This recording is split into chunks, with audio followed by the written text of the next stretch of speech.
Oke, sekarang saatnya kita masuk kepada kesimpulan ya. Di mana kesimpulannya yaitu keberhasilan kalian semua dalam menyelesaikan soal efek Doppler ini sangat tergantung kepada kemampuan kalian dalam memahami perjanjian tanda yang sudah kita bahas tadi.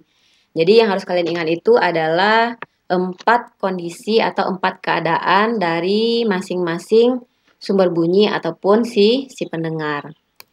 Nah, walaupun keadaannya ada 4, namun rumus yang kita gunakan tetaplah rumus dari efek Doppler, yaitu Fp sama dengan V plus minus Vp per V plus minus Vs dikali Fs. Oke, itu kesimpulannya begini ya. Nah, kalau memang kalian sudah mampu untuk menguasai konsep efek Doppler ini, yuk kita coba pada latihan berikut ini. Oke, Ibu sudah siapkan beberapa soal tentang konsep efek Doppler ini. Ayo sama-sama kita pecahkan. Untuk soal pertama. Soalnya adalah sebuah kereta api bergerak dengan kecepatan 36 km per jam. Ketika akan melewati jembatan, kereta ini mengeluarkan bunyi dengan frekuensi 4950 Hz. Kecepatan bunyi di udara kita udah tahu ya, 340 meter per second. Tentukan frekuensi bunyi yang didengar oleh orang yang berada di jembatan itu. Nah, kira-kira ini kondisi yang mana? Kita lihat, ternyata kondisinya adalah si pendengar diam, namun si sumber bunyi yang mendekati si pendengar. Kata kuncinya tadi adalah si kereta api bergerak mengikuti si pendengar yang berada di jembatan ya. Nah, seperti soal ini tadi. Sehingga untuk konsep ini, yang menjadi kata kuncinya adalah si pendengarnya dalam posisi diam, namun si sumber bunyinya yang bergerak mendekati si pendengar. Nah, kira-kira bagaimana ya cara penyelesaian soalnya? Caranya adalah, oke, kita lihat dulu yang diketahui apa dari soal ini.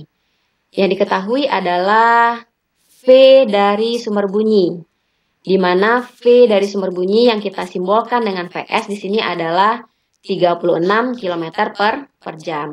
Karena kita menggunakan kecepatan itu dengan satuan SI atau satuan internasional, maka kita mengubah kilometer per jam ini menjadi meter per second.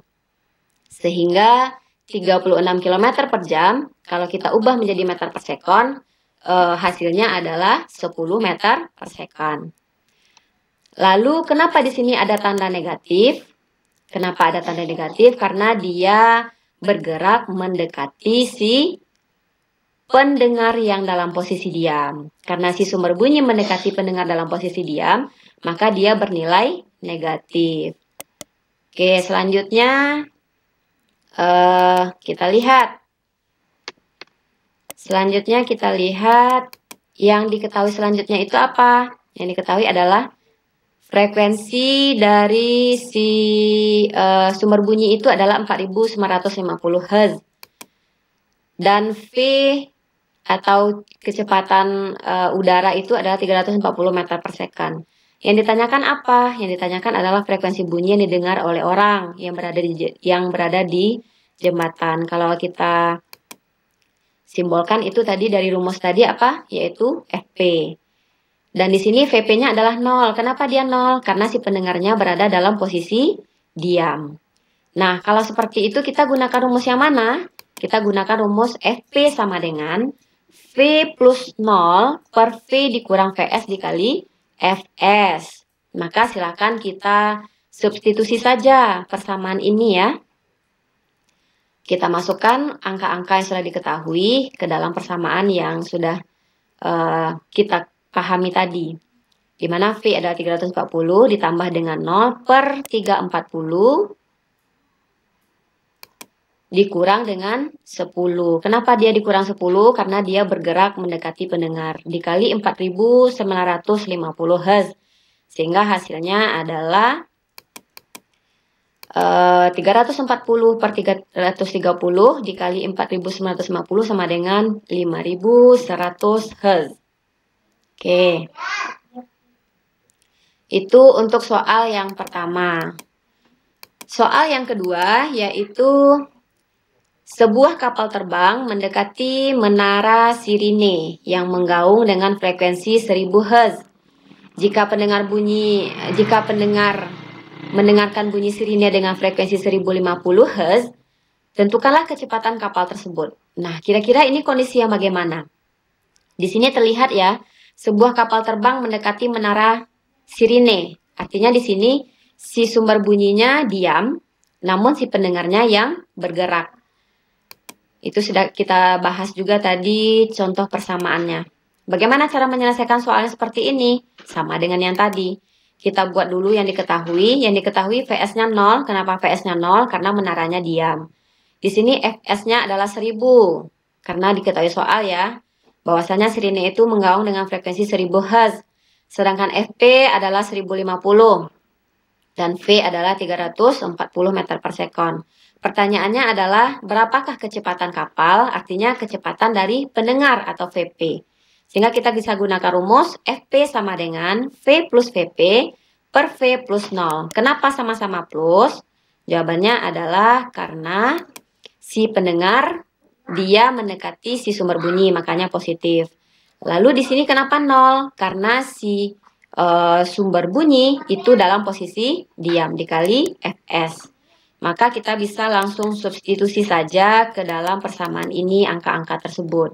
Sehingga dari hasil substitusi dan hasil penyelesaian, akhirnya didapatkan nilai dari Vp itu sama dengan 17 meter per sekon. Nah, kira-kira bagaimana ya cara penyelesaiannya kok bisa dapat 17 meter per sekon? Ayo, caranya adalah setelah ini didapatkan, maka kita bawa yang 340 ini dengan cara substitusi silang ya. Ini kalikan ke sini, makanya ada di sini 1050 dikali 340 sama dengan 340 ditambah Vp dibagi 1000 karena dia di sini adalah pembilang, maka kalau dibawakan ke kiri tentu dia akan menjadi penyebut. Sehingga didapatkan hasilnya adalah seperti yang ada di jawaban ini sebanyak 17 meter per sekon. Nah, silakan kalian cek lagi hasil dari jawaban soal ini apakah benar 17 meter per sekon atau ternyata salah. Nah, silakan kalian cari lagi ya. Oke. Sekarang coba kalian semua kerjakan soal ini sebagai bentuk pemahaman kalian terhadap soal ini dengan cara mengerjakan kuis. Di mana kuis ini berjumlah 4 buah soal. Soalnya adalah soal pertama. Lalu selanjutnya ini soal yang kedua. Lalu ini adalah soal yang ketiga. Dan ini adalah soal yang keempat. Oke. Ini soal kuis. Jadi Ibu harapkan setelah kalian menerima video ini, kalian langsung kerjakan kuis. Nanti di akhir perkuliahan, tepatnya pukul 15.45, kita akan bahas kuis itu secara bersama. Oke. Demikian penjelasan Ibu tentang konsep efek Doppler khususnya perjanjian tanda kepada kalian semua. Semoga kalian memahami materi pada konsep efek Doppler ini. Berikut juga dalam penyelesaian soalnya. Kalau ada pertanyaan nanti silakan kita komunikasi di WA Group ataupun langsung ke Japri Ibu, boleh juga. Terima kasih atas perhatiannya. Ibu tutup video ini dengan membacakan Alhamdulillah. Sampai ketemu pada video pembelajaran berikutnya.